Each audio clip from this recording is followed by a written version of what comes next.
Peace and blessings, everyone. Welcome back. Queen Osset here. And I am going to finish up this hashtag 31 Days of Tarot, this challenge that's been sponsored by Ethony. I want to say thank you to everyone who's come by and watched my videos and interacted with me.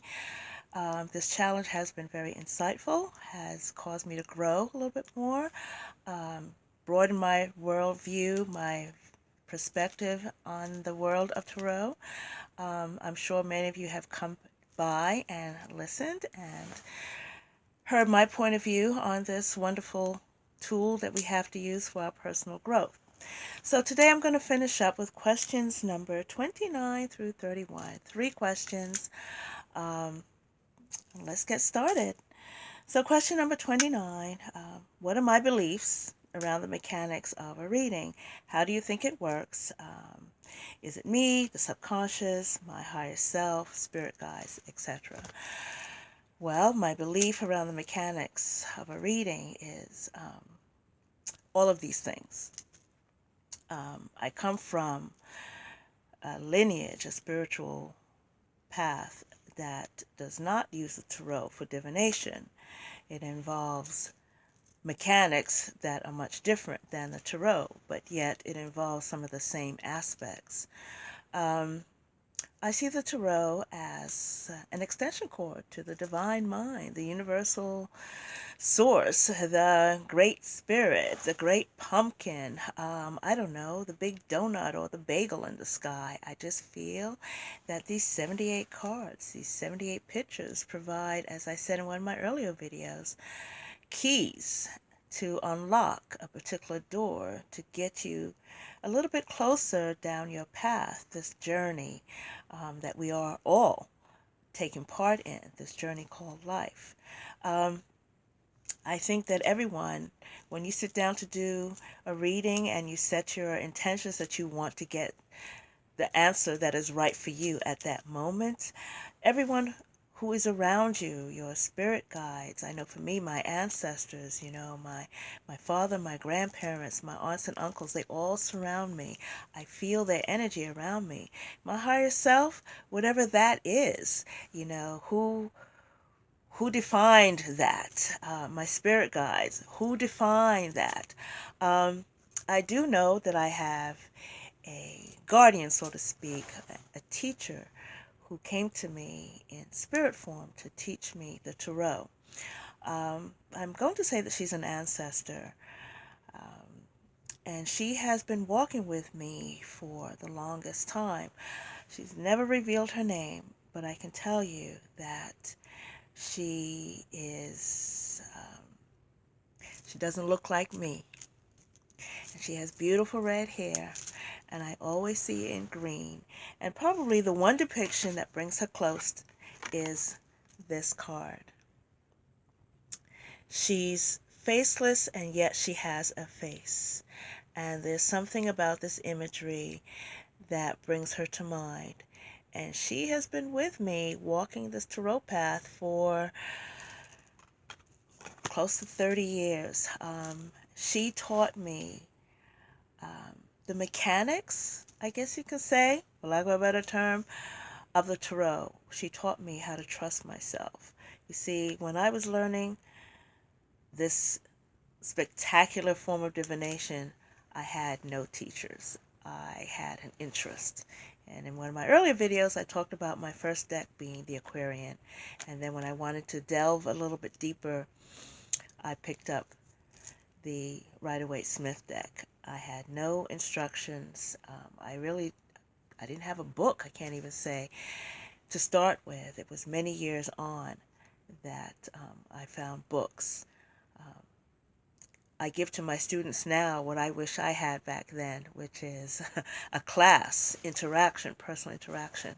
But this energy entity, the spirit guide, this woman, she has been with me, and I know through her I have learned how to read this tarot deck. I have learned how to read many other forms of the tarot, or cards, or divination, or something else. But I'm going to save all of that for another video, maybe. one of these days. Anyway, on to question number 30.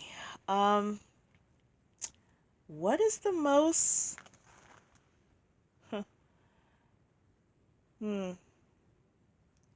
exclusive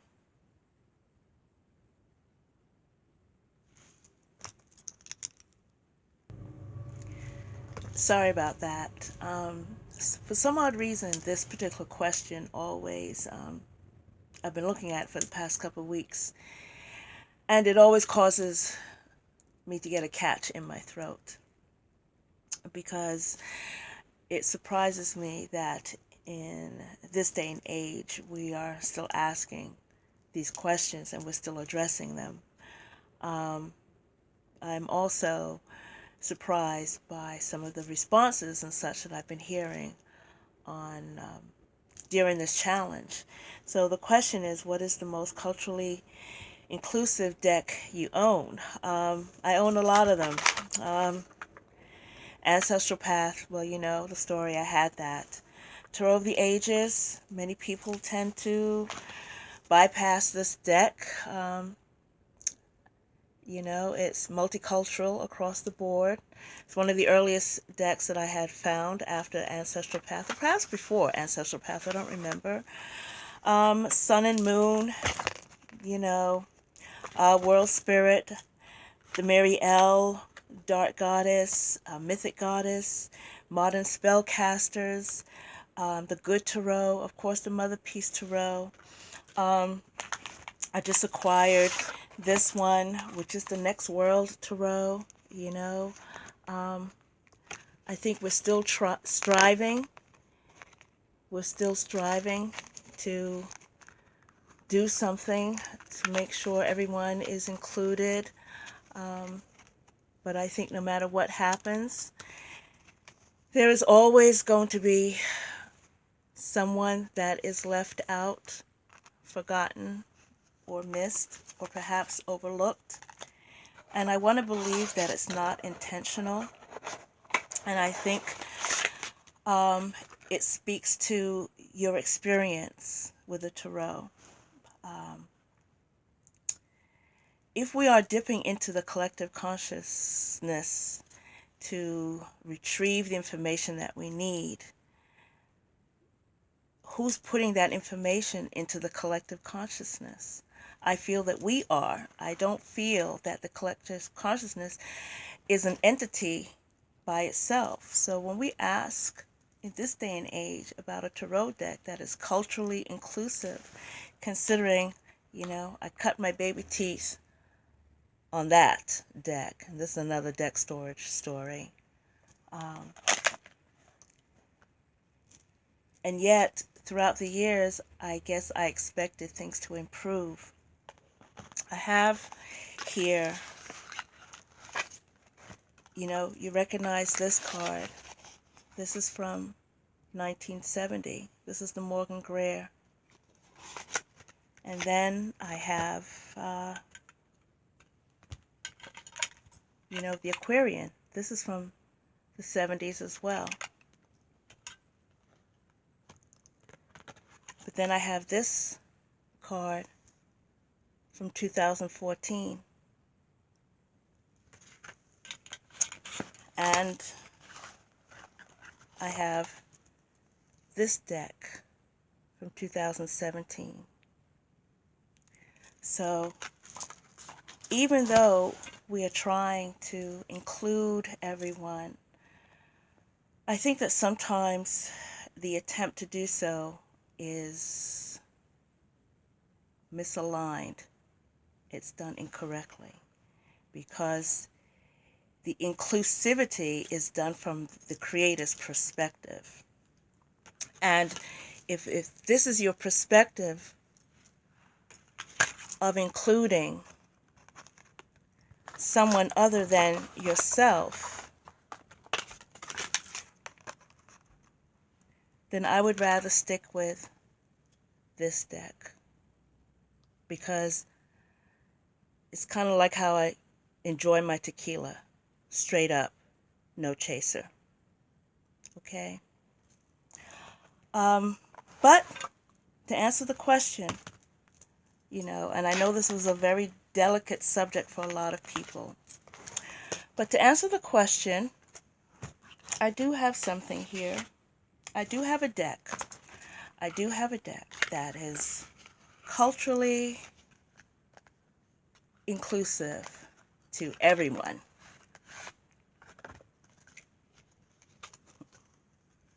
And it's that. A simple deck of cards. This is Bidwis and Old Maid and 21 and Baccarat and Hearts. And it's divination. And this is a deck of cards that pretty much anyone across every culture can relate to on several levels. And I don't think, and this is my personal opinion, and I'd like someone to correct me on that, anyone will feel excluded, left out, forgotten, or ignored. So I think that sometimes in trying to broaden the perspective and broaden the range to include everyone, we end up falling into these potholes that we try to dig our way out of and scratch our way out of and come up with all sorts of excuses and reasons why. And, I really don't think that Spirit intended for any of this to be as complicated as it is. I do appreciate a culturally inclusive deck. I have a client base, though, that's 50-50. They don't care what my deck looks like, in all honesty. I could put down a set of index cards as long as they got the information, the answers, the messages that they sought. I do understand about making that connection to something that you see visually, but you see from my perspective what I have to work with. I have to make this work. I have to make the most non-inclusive deck work most of the time.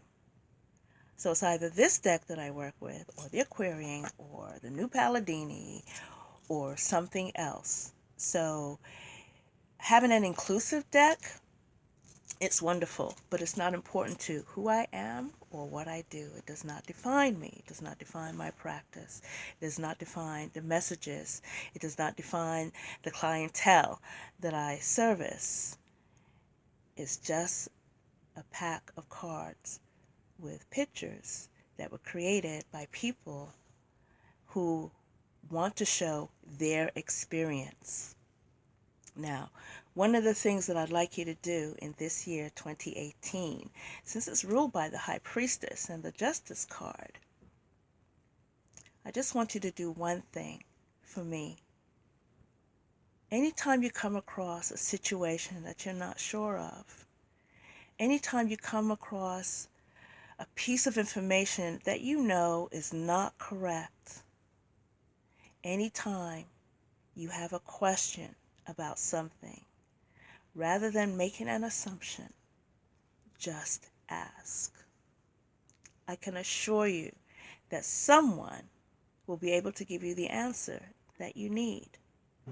When we talk about cultural appropriation and inflammatory situations and being disregarded, it comes from this sense of A, entitlement, and B, being disregarded. So I'm asking those of you who are watching this, if you have a piece of curiosity, as opposed to portraying me like this as the angry black woman,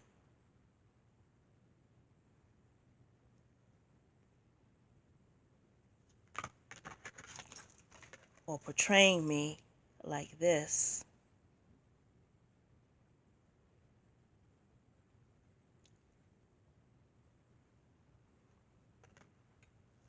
perhaps you could just have a conversation,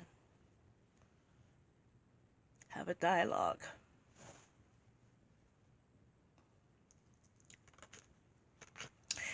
Anyway, Last question, and I did not mean to get so emotional, but this is something I think that we're all going to struggle with until the end of time, until we all realize that no one is at fault, and yet we are all to blame. So, question number 31. What are my feelings about tarot apps? I don't have any particular feelings about tarot apps. I just recently got the Galaxy on my smart-ass phone.